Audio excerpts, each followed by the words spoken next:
stories out there.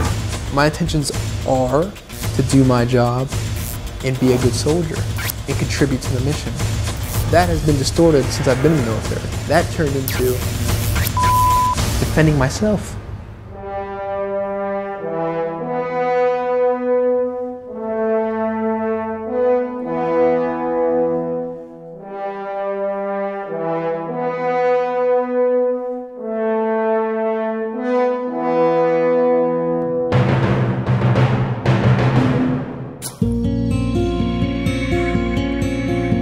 Specialist زیکری کلوان ایک مسلمان امریکی فوجی ہیں اور ان کی والدہ کا تعلق مراکش سے ہے۔ وہ گزشتہ 2 سال سے امریکہ میں ٹیکسس کے علاقے فورٹ ہوڈ میں امریکہ کی ایک سب سے بڑی فوجی چھاونی میں تعینات ہیں۔ ان کے ساتھی اور ان کے سپروائزرز ان کا بہت احترام کرتے ہیں، لیکن ہمارا واشنگٹن ڈی سی سے فورٹ ہوڈ جانے کی وجہ اسپیشلسٹ کلوان اور ان کے کمانڈرز کے ساتھ ان کی شکایات کے بارے میں گفتگو کرنا تھا۔ کلوان کے مطابق انہیں چھاونی میں کچھ فوجی اور بعض عہدیدار ہراساں کر رہے ہیں، اور اس کی وجہ ان کے بقول صرف یہ ہے کہ وہ ایک مسلمان ہیں۔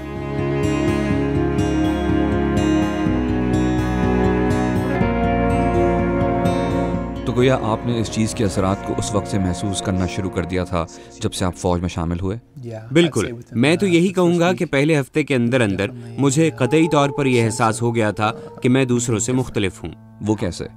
پہلے ہفتے میں ہی جب ہم اپنے ابتدائی تربیتی یونٹ میں ایک استقبالیے میں شریک تھے اور ہم لنچ کے بعد قطاروں میں کھڑے تھے اور ڈرل سارجنٹس یہ پوچھ رہے تھے کہ کون کس عبادت گاہ میں جائے گا، تو آخر میں ڈرل سارجنٹ نے بڑے تنزیہ اور تضحیک آمیز لہجے میں کہا کہ کیا کسی کو اسلامی عبادت گاہ میں جانے کی ضرورت ہے؟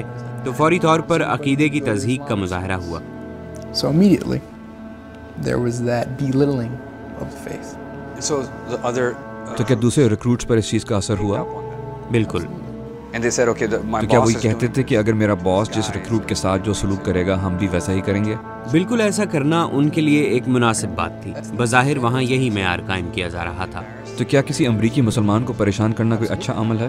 بالکل نہیں، لیکن اس وقت اس ماحول میں اس جگہ یہ معمول کی بات تھی، اور فوج میں اس وقت بھی یقینی طور پر ایسا ہی ہوتا ہے۔ لیکن کلوان کے سپروائزر اور کمانڈر کیپٹن کرسٹوفر اراڈا جو عراق کی جنگ میں حصہ لے چکے ہیں کہتے ہیں کہ ان کے یونٹ میں اس قسم کی کوئی بات نہیں ہو رہی، لیکن وہ پوری امریکی فوج یا فورٹ ہوڈ کی بات نہیں کر سکتے۔ میں باقی فورٹ ہوڈ کی بات نہیں کر سکتا، میں صرف اپنے ہی یونٹ کے بارے میں اور ان چیزوں کی بات کر سکتا ہوں جن پر میں نے عمل کرانے کی کوشش کی، اور وہ تھا ایک پرسکون ماحول پیدا کرنا جہاں لوگ اطمینان کے ساتھ اپنے فرائض انجام دے سکیں۔ اسپیشلسٹ کلوان کے قریبی دوست پرائیویٹ فرسٹ کلاس چیڈ جیکمووٹس ان مبینہ واقعات میں متعدد بار ان کے ساتھ تھے۔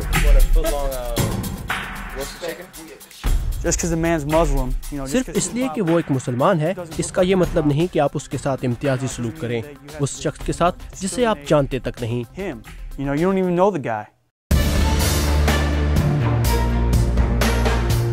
کلوان کا کہنا ہے کہ امریکی فوج کو چاہیے کہ وہ اپنے فوجیوں اور اپنے کمانڈروں کے ذہنوں میں مسلمانوں کے بارے میں موجود غلط تاثرات دور کرنے کے سلسلے میں اجتماعی کوششیں کریں، کیونکہ ایسا نہ کرنے کی وجہ سے خوف کی فضا پیدا ہو رہی ہے۔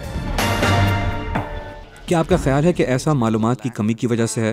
میرا مطلب ہے کہ جب لوگ آپ کے ساتھ کچھ وقت گزاریں گے اور پھر انہیں معلوم ہوگا کہ مسلمان بھی دوسرے عام لوگوں جیسے ہی ہیں، کیا اس طرح غلط تاثرات کو دور کرنے میں کچھ مدد ملے گی؟ Sure, with that small immediate group that I got to impact directly. بالکل، کم از کم اس چھوٹے سے گروپ میں جس سے براہ راست تعلق ہوا۔ 2008 میں جب میں فوج میں بھرتی ہوا تھا تو مجھے محسوس ہوا کہ میرے آس پاس کے لوگوں میں اسلام سے متعلق معلومات کی کمی کی وجہ سے یا کسی اور وجہ سے فی الواقع مجھے تعصب کا سامنا کرنا پڑا ہو۔ فوج میں بھرتی کے وقت میں اس چیز کے لیے ذہنی طور پر تیار نہیں تھا، کیونکہ اس سے پہلے میرا وقت ریاست فلوریڈا کے شہر ٹیمپا میں گزرا تھا اور وہاں مجھے کبھی بھی اس طرح کی صورتحال پیش نہیں آئی تھی، اور 9/11 کے بعد بھی میرے ساتھ ایسا کوئی واقعہ نہیں ہوا تھا۔ میں بہت پریشان ہوا کہ فوج میں بھی ایسا ماحول ہو سکتا ہے۔ اس کے علاوہ فوج میں ایک اور چیز بھی ہوتی ہے جسے کلچرل ٹریننگ کہا جاتا ہے، جس کا مقصد نئے ریکروٹس اور فوجیوں کو اپنے دشمن اور اس علاقے کو سمجھنے میں مدد دینا ہوتا ہے تاکہ جہاں وہ تعینات ہوں وہاں کے حالات سے نمٹ سکیں۔ اگر آپ ان کی کلچرل ٹریننگ کی بات کرتے ہیں تو انہوں نے صرف اس کے مذہب کی وجہ سے اسے ایک دہشت گرد کا کردار ادا کرنے کے لیے چنا. وہ مسلمانوں کو اسی طرح تنگ کر رہے ہیں.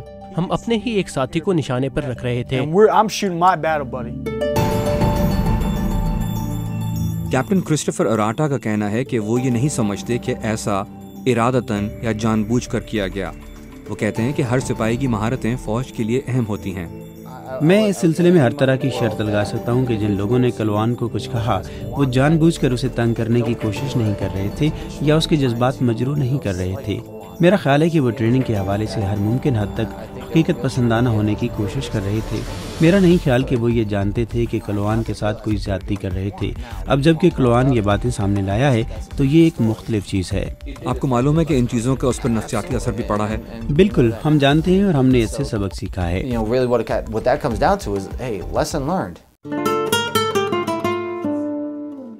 اسپیشلسٹ آرنولڈ مینڈیز جو ایک لاطینی نژاد ہیں، ان کا کہنا ہے کہ اگر امریکہ کو میکسیکو سے جنگ کرنی پڑی تو پھر ان کا کیا ہوگا؟ اگرچہ یہ بات فرض کرنا ہی درست نہیں، لیکن اگر ہماری میکسیکو سے جنگ ہو جاتی ہے تو اس کا مطلب یہ ہے کہ ہسپانوی اور میکسیکو کے تمام باشندوں کو نشانہ بنایا جائے گا اور انہیں الگ تھلگ کر دیا جائے گا، اور گویا کہ ہم لوگ برے لوگ بن جائیں گے. مجھے یہ بات سمجھ نہیں آتی.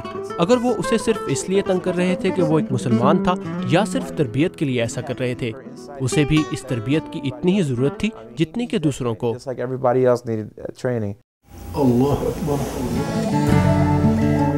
This is the direct slide that I saw. I'm reading it. We're sitting there. The guy's like, next slide.